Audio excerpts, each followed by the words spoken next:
The bridge of the human ship Horizon was quiet. Captain Jake Morrison sat in his chair reading reports from his crew. They had been traveling through space for 3 months now, looking for new planets and stars. So far, they had found 17 new star systems and 6 planets where people might be able to live someday. Lieutenant Amy Carter was working at her computer when she suddenly looked up with a worried face. "Captain, I'm getting a message from somewhere. It's not from Earth or any of our colonies. I don't know who it's from." Jake sat up straight. "Put it on the main screen." The big screen in front of them started to glow, and then they saw something that made everyone on the bridge hold their breath. An alien creature appeared on the screen. It was huge, almost 8 feet tall, with bright blue skin that looked like crystal. Its eyes were big and had many sides, like diamonds. When it opened, its mouth, they could see rows of sharp teeth. Strange bone-like spikes stuck out from its shoulders and arms. "I am Commander Zaxith of the Krell Empire," the alien said. Its voice sounded like metal scraping against metal, which made everyone feel uncomfortable. "Your ship has entered our space. You must let us search your ship and give us all your weapons." Jake looked at his second-in-command, Pete Walsh. The Horizon was not a warship. It was built for exploring space and studying planets. They only had basic weapons for protection and a few security guards. "Commander Zaxith," Jake said in a calm voice. "I'm Captain Morrison. We're from Earth, and we're on a peaceful mission to explore space. We didn't know this was your territory, and we don't want to cause any trouble." The alien's face changed into what looked like an angry smile. "Peaceful? We know all about humans. We know about your wars and how you fight each other. We know you like to take over other planets. The Krell have met species like you before. I think you have the wrong idea about us," Jake said, trying to stay calm. "We're explorers, not fighters. Maybe we could talk about this face to face?" Commander Zaxith made a sound like metal being crushed. "You want to talk? Fine. Get ready for our soldiers to come aboard your ship. But listen carefully, human. If you try to trick us or attack us, we will destroy your ship completely." The screen went black and the bridge became very quiet. Jake looked around at his crew. He could see they were scared but also ready to do their duty. "Captain," Pete whispered, "what should we do if they try to hurt us?" Before Jake could answer, a cheerful voice came from the back of the bridge. "Hey, did I hear we're having visitors?" Everyone turned to see Sergeant Lisa Park coming out of the elevator. She was wearing her security uniform and looked professional, but what caught everyone's attention was the small, furry animal walking next to her. It was a dog, a golden retriever mix that was only about a year old. He had soft brown eyes and a tail that never stopped wagging.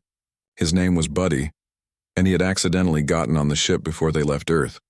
When they found him, they were already too far from home to go back, so the crew decided to keep him as their pet. "Oh no," Amy said quietly.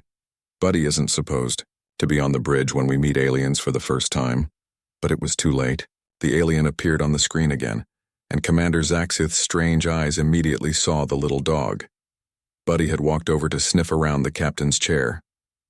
"What is that creature?" Zaxith asked, and his voice sounded different now, like he was worried or scared. Jake looked down at Buddy, who had noticed the alien on the screen and was wagging his tail even harder. "That's our dog, Buddy. He's completely harmless." "Dog?" Zaxith said the word like he had never heard it before. "Is this some kind of weapon? A spy device?" No, Jake said quickly. "He's just a pet. We keep him as a friend. He makes us happy." The alien's blue face seemed to get paler.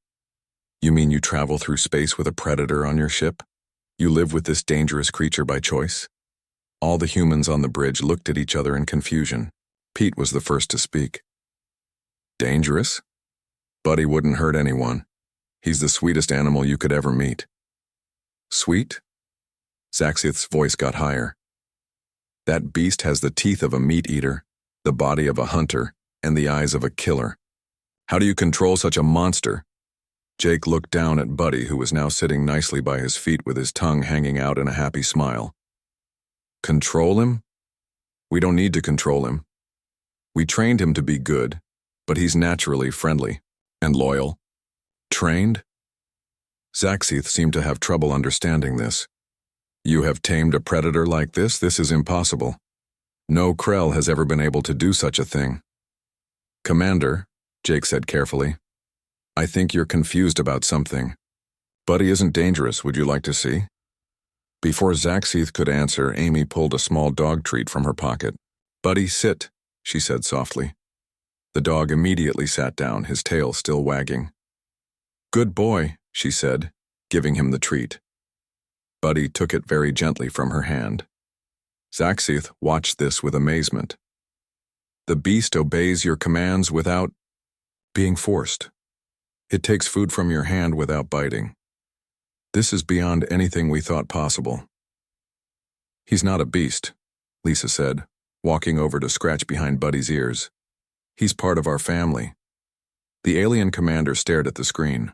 For a long time, his crystal-like eyes seemed to be thinking hard. When he spoke again, his voice was completely different.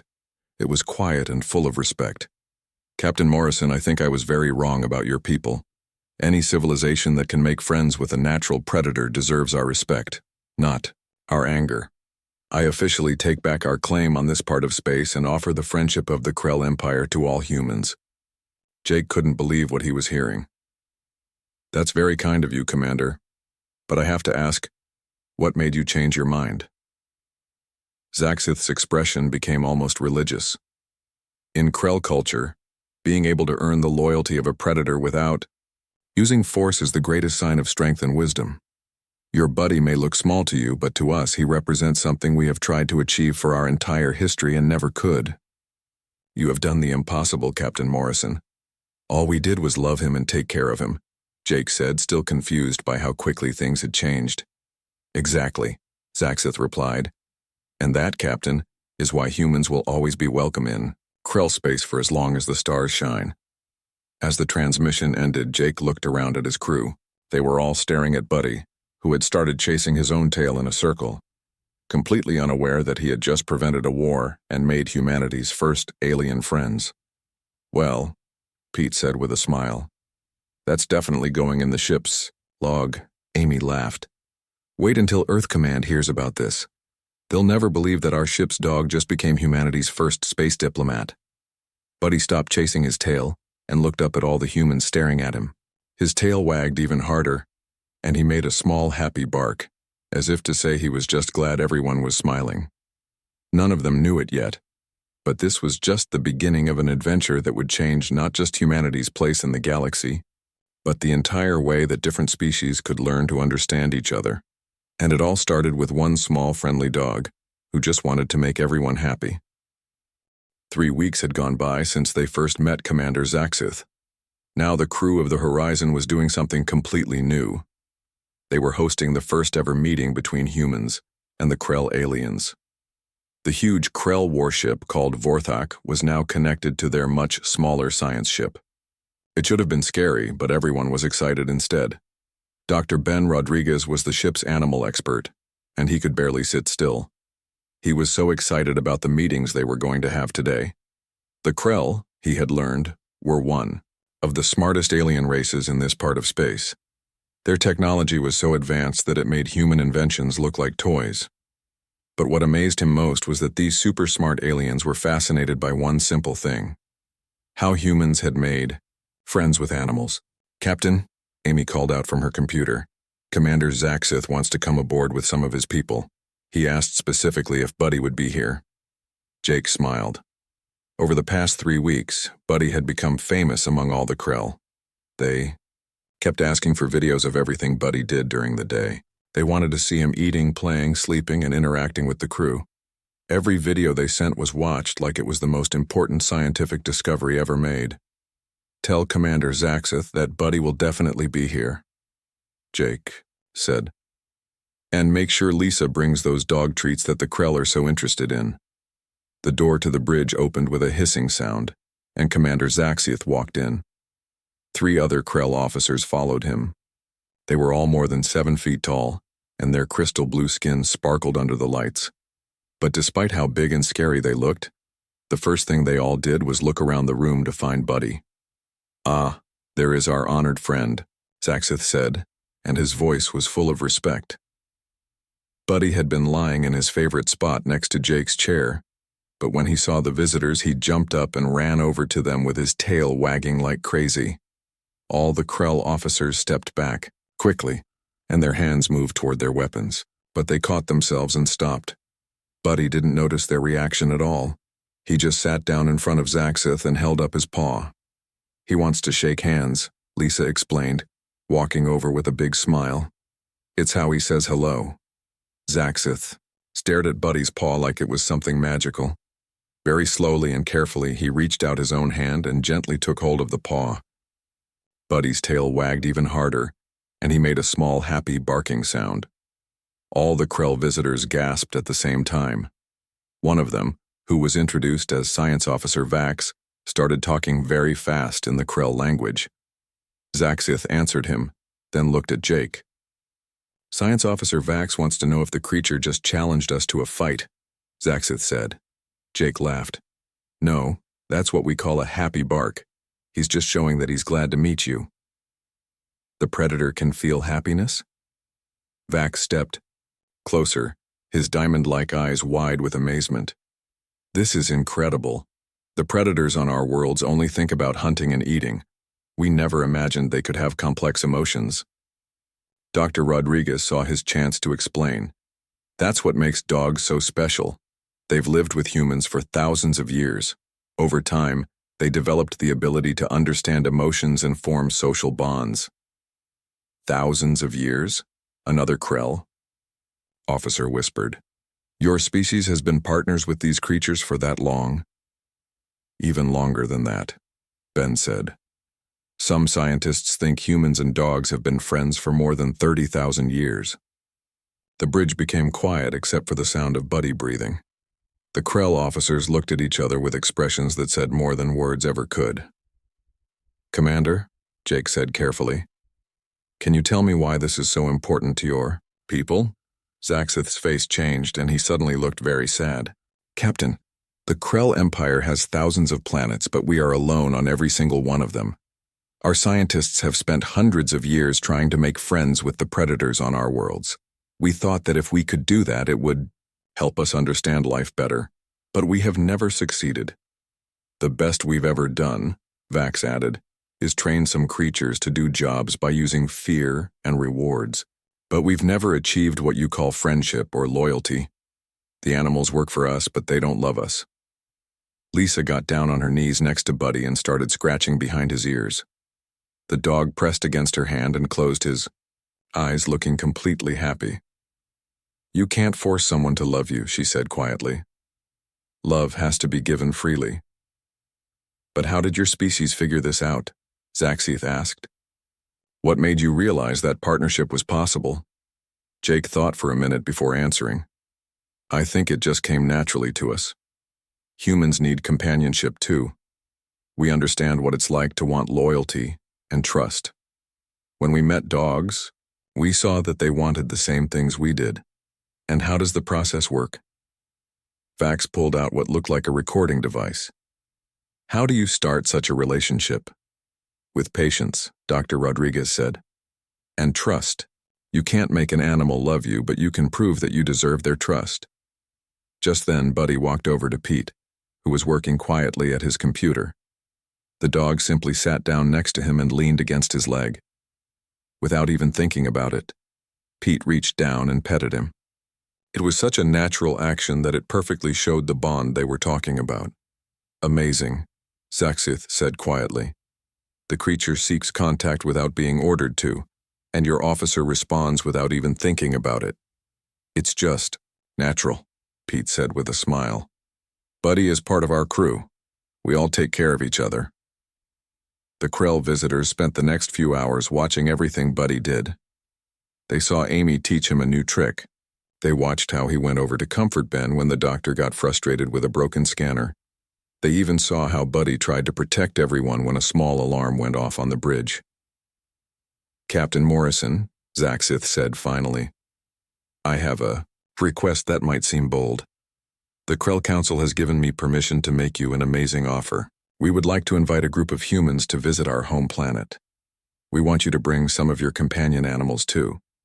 Our scientists think that if we can watch your methods up close, we might finally learn how to achieve what we've been trying to do for so long. Jake looked at his senior officers. That's quite an honor, Commander, but I have to ask, what do humans get out of this? Not that we wouldn't want to help, but my bosses will want to know what the benefits are. Zaxith's crystal face changed into what might have been a smile. Captain, the Krell Empire has technologies that could make human civilization advance by hundreds of years. We have medical knowledge that could cure all diseases. We have energy systems that could power your worlds forever. We have manufacturing methods that could end poverty and hunger. We would be honored to share all of this with a species that has achieved what we consider the highest form of evolution. The bridge became completely silent as everyone realized what this meant. Jake looked down at Buddy, who was now lying on his back, asking anyone nearby to rub his belly. All of that, Jake said slowly. Because of a dog? Not just any dog, Zaxith said seriously. This creature represents something that our greatest minds have been unable to achieve for thousands of years. The ability to turn a predator into a friend, to earn loyalty without force, to create a bond that goes beyond species. These are the signs of a truly advanced civilization. Lisa smiled as she knelt down to give Buddy the belly rubs he wanted. Wait until they meet a cat, she whispered to Amy, who had to try hard not to laugh. What was that? Zaxith asked. His hearing was apparently very good. Oh, nothing important, Jake said quickly. We were just talking about the details of the exchange program. But privately, Jake was thinking that if the Krell were this impressed by a friendly dog, meeting a cat was going to blow their minds completely. He made a mental note to prepare them gradually for humanity's other animal companions. After all, they had only just begun to understand what made humans so special in the galaxy. The Krell homeworld called Zephyria was the most beautiful place any human had ever seen. Tall towers made of living crystal reached up toward the purple sky. Flying cars moved silently through the air between the buildings. Everything seemed to glow with its own inner light. Captain Morrison, Dr. Rodriguez, Sergeant Park, and Buddy had been given rooms in the planet's most important research center. This is amazing, Ben whispered as they walked through hallways that seemed to pulse with rainbow colors. The technology here is beyond anything we ever dreamed of. Their guide was a young Krell scientist named Thix. She heard Ben talking and turned to them with what looked like a smile on her crystal face. We are happy you like our world, Dr. Rodriguez. But our greatest scientists are much more interested in your companion than in anything we have built. She pointed at Buddy, who was walking calmly next to Lisa. He stopped sometimes to smell interesting things, but otherwise he was being a very good dog. Several Krell scientists were following them at a distance, recording everything Buddy did. He's certainly popular, Jake said, watching the crowd of alien scientists. I've never seen him get this much attention. The Council of Sciences has said this is the most important research project in our civilization's entire history, Thix explained. We have built special facilities just for our studies. When they arrived at the research area, everyone's mouths dropped open. It was like a paradise designed just for dogs. The room was huge, with different sections for testing how smart and well-behaved dogs could be. There were obstacle courses for jumping and running, puzzle games for thinking, comfortable, beds for resting, and even a small swimming pool. This is incredible, Lisa said, her eyes wide with amazement. You built all this just for Buddy? We built it for understanding, said an older Krell who walked up to them. I am Chief Scientist Zerion. We have studied all your records very carefully, but we still cannot understand how your species achieved such an amazing friendship with predators. Meanwhile, Buddy had found a ball and was bringing it hopefully to Jake, his tail wagging like crazy. He wants to play fetch, Jake explained, taking the ball and throwing it across the room. Buddy ran after it joyfully and brought it back, looking very proud of himself. All the Krell scientists gasped at the same time. The predator willingly brings back the object, Zerion said with wonder in his voice. It gets no reward, but it keeps doing this behavior. Why? Because it's fun, Lisa said simply. He enjoys the game and he likes making us happy. But what advantage does this give the creature in survival? Thix asked, her diamond-like eyes showing confusion. Ben stepped forward, excited to explain. That's the key to understanding dogs and really understanding how humans bond with animals. It's not about survival in the old way. It's about both species helping each other. Could you explain more? Zerion asked, pulling out a recording device. Sure, Ben said, getting into teacher mode. Dogs came from wolves, which are pack animals. They already had the genes for social behavior and working in groups. When early humans met them, we gave them things they needed like food, shelter, and protection. They gave us things we needed, like help with hunting, protection, and friendship. Over thousands of years, Jake added, both species changed. Dogs became better at understanding human emotions and communication, while humans became more caring and protective toward our animal friends. But the process needs trust, Lisa said, getting down on her knees as Buddy came back with the ball again. Watch this. She took the ball and held it up. Buddy, wait, she said firmly. The dog immediately stopped moving. His whole body was tense with excitement, but he stayed perfectly still. He wants that ball more than anything right now. Lisa explained to the fascinated scientists, but he trusts me enough to wait for my command. Okay, get it. Lisa threw the ball, and Buddy exploded into action, racing across the room like a furry rocket. Incredible, Zerion whispered. The creature controls its own desires based only on trust in your intentions. That's the foundation of everything, Jake said. Trust. Dogs trust us to take care of them, and we trust them to be loyal and protective.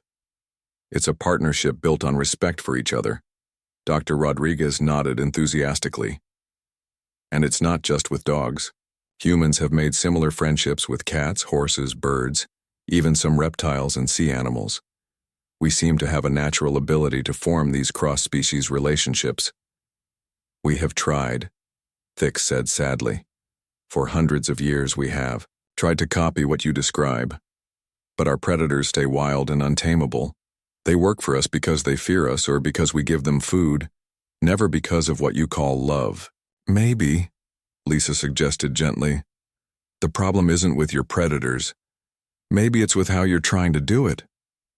The room became quiet except for the sound of Buddy's claws clicking on the crystal floor as he returned with the ball once more. What do you mean? Zerion asked. Well, Lisa said carefully, everything you've told us sounds very scientific, very clinical, but making friends with an animal isn't really a scientific process. It's emotional. Emotional, Thix repeated the word, like she had never heard it before. You have to really care about the animal's happiness, Ben explained, not just as a test subject or a tool, but as an individual with its own personality and needs. Jake nodded. When we first found Buddy on our ship, he was scared and alone. We didn't see him as a useful animal to be trained. We saw him as a frightened creature that needed help. And now? Zerion asked. Now he's family, Lisa said simply, scratching behind Buddy's ears. We don't just take care of him because he's useful. We take care of him because we love him and he loves us back. The Krell scientists looked at each other with expressions that said more than words could. Finally, Zerion spoke again. You talk about love like it's a real force. But how do you know the creature feels this emotion? As if he knew they were talking about him, Buddy left his ball and walked over to Ben, who had been standing quietly during the conversation. The dog gently bumped his head against Ben's leg, then sat down and leaned against him, offering comfort without being asked. He sensed that Dr. Rodriguez was feeling overwhelmed, Lisa explained. Dogs are incredibly good at reading emotions. They can understand how we feel and respond to help us. I didn't even realize I was feeling stressed, Ben admitted, reaching down to pet Buddy. But he was right. This whole situation is pretty overwhelming. The creature gave comfort without being commanded, Thix observed. This suggests real concern for your well-being. Exactly, Jake said. That's what love looks like. Caring about someone else's happiness and well-being, even when there's nothing in it for you. Zerion was quiet for a long moment, then turned on his recording device. Could you show us how one begins to form such a bond? We have several young predators that have shown less aggressive behavior than others. We can try, Lisa said. But remember, this isn't something that happens quickly. It takes time, patience, and real care. We have waited for centuries, Zarian replied. We can wait a little longer. As the day went on, the human team worked with the Krell scientists to create the first animal friendship programs in Krell history. But more importantly, they began to understand that what they had always thought was normal, the ability to love and be loved by another species, was actually something very rare and special in the galaxy. The Krell were about to learn that the greatest scientific discoveries sometimes came not from advanced technology, but from something much simpler, an open heart. 2 months had passed since the humans arrived on Zephyria, and the research center had become a place of amazing discoveries. The Krell had given the humans technology that was beyond their wildest dreams, but more importantly, the humans had given the Krell something they never thought was possible, their first real friendship with another species. "Luna, come here, girl," Thix called softly, her voice now warm and loving in a way that would have been impossible when the humans first arrived. The creature that came running was unlike anything on Earth. Luna was a Zephyrian shadehound, about the size of a wolf but with 6 legs and fur that changed colors in the light. Her eyes were large and smart, and most amazing of all, they showed real love as she ran over to her Krell friend. "That's incredible," Dr. Rodriguez said, watching as Luna rubbed her head against Thix's crystal hand. "The progress you've made is amazing." "The progress we've made together," Thix corrected, her diamond eyes shining with what looked like happy tears. "Dr. Rodriguez, I cannot tell you what this means to me, to all of us. For the first time in my life, I understand what you humans call happiness." Across the room, Chief Scientist Zarian was taking notes while watching Captain Morrison with a creature called a crystal worm. The snake-like being was nearly 10 feet long with scales that made musical sounds when it moved. It was wrapped contentedly around Jake's shoulders like a living scarf. "Zephyr seems to really like you," Jake said to the worm, who responded by making a sound like beautiful music. "The change in our people has been remarkable," Zarian said, his voice filled with wonder. "Crime has almost disappeared on our worlds. Depression and sadness, which used to be everywhere in our society, have nearly gone away among those who have bonded with companion creatures." "That doesn't surprise me," Lisa said, watching as Buddy played with a group of young Krell children. "Animals have that effect on people. They give us something to care about beyond ourselves." Commander Zaxith, who visited the facility almost every day now, walked up to them with barely controlled excitement. "Captain Morrison," he said, "I have news that will change everything. The Galactic Council has agreed to meet with humanity based on our reports about your species' special abilities." "The Galactic Council?" Jake asked, suddenly very interested. "A group of the most advanced species in this galaxy," Zaxith explained. "They rarely accept new members, and never based on just one species recommending them. But when we told them what you have accomplished here, they were fascinated." "What exactly did you tell them?" Ben asked, though he thought he knew the answer. "That humanity has solved the greatest problem facing all advanced civilizations. The curse of being alone," Zaxith said seriously. "As species become more advanced with technology, they usually become more isolated. They focus on individual success rather than community. This leads to depression, social problems, and eventually, their civilizations stop growing. But you, humans," Thix added, "have found a way to keep emotional connections not just with your own kind but with completely different species. This shows a level of emotional intelligence that could change galactic civilization forever." Amy, who had arrived with the latest group from the horizon, looked doubtful. "All this because we figured out how to be friends with dogs?" "Not just dogs," Zarian corrected. "Your species has shown the ability to form loving bonds with dozens of different types of creatures. Our research has proven that humans who live with companion animals are more caring, have better social skills, and are emotionally healthier. More than that," Zaxith added, "you've created a society where taking care of other species is seen as strength, not weakness." This philosophy has helped you develop technologies and social systems that put well-being first instead of just efficiency. Jake looked around the room at the incredible scene in front of him. Krell scientists were everywhere in the facility, each working patiently with different creatures. Some were making good progress, others were still learning, but all of them were trying. And in their efforts, they were becoming something they had never been before: loving caregivers. "Captain," Thick said, "there's something else. The Council has asked us to create a permanent cultural exchange program. They want human teachers to be stationed throughout the galaxy, teaching other species the principles of interspecies bonding." "That's a huge job," Jake said thoughtfully. "We're just one ship, one crew." "Which is why," Commander Zaxith said with what was definitely a smile, "the Krell Empire is ready to give humanity the resources to build a whole fleet of ships just for this purpose. Fast, comfortable ships that can carry not just human crews, but also the animals that make your civilization so special." Lisa looked down at Buddy, who was now sleeping peacefully next to Luna. "Buddy's going to be famous throughout the entire galaxy," she said with a big grin. "He already is," Amy replied. "The video recordings of his first meeting with Commander Zaxith have been watched on every Krell world. They're calling him the bringer of peace." "He'd be embarrassed if he knew," Jake said with a laugh. "He just thinks he's a good dog doing normal dog things." "The best dog," Dr. Rodriguez corrected. "And more than that, he's proof that sometimes the biggest changes come from the smallest, simplest things." As if he heard them talking about him, Buddy opened his eyes and looked around the room. Seeing all the humans and Krell gathered together, his tail started wagging. He got up, stretched like only dogs can do, and began walking around the room, saying hello to each person and creature, with the same friendly enthusiasm he had always shown.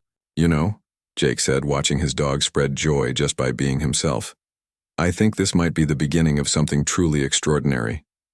"It already is," Zaxith replied. "Thanks to one small Earth creature, the galaxy will never be the same again." But the real magic was still happening. In one corner of the room, a young Krell scientist named Vorth was sitting very still as a small furry creature called a moon rabbit climbed onto his lap for the first time. The rabbit had been afraid of all Krell for weeks, but today it finally trusted Vorth enough to get close. "I can't believe it," Vorth whispered, afraid to move. "It chose to come to me." "That's what love does," Lisa said softly. "It makes choices based on trust and care, not fear." Across the room, an elderly Krell named Crix was teaching a crystal bird to perch on her hand. The bird's wings sparkled like jewels as it sang a beautiful song just for her. "This is what we've been missing all these years," Crix said with wonder. "Not just the companionship, but the feeling of being chosen, of being trusted by another living being." As Buddy continued his happy rounds of the room, completely unaware that he had become the most important diplomat in known space, the assembled scientists and diplomats couldn't help but smile. In a universe full of amazing technology and complex politics, sometimes the most powerful force was the simple, unconditional love of a good dog. The future stretched out before them, full of possibilities that none of them could have imagined when they first heard those words. Unleash the beast. Who could have known that the beast would turn out to be humanity's greatest ambassador to the stars? Over the following months, ships full of humans and their animal companions would spread throughout the galaxy. Dogs, cats, horses, birds, and even fish would become teachers of love and friendship to species that had forgotten how to care for anything beyond themselves. And it all started with one golden retriever mix who just wanted everyone to be happy. Buddy had become more than a pet, more than a mascot. He had become the bridge between species, the proof that love truly was the most powerful force in the universe. The galaxy would never be lonely again.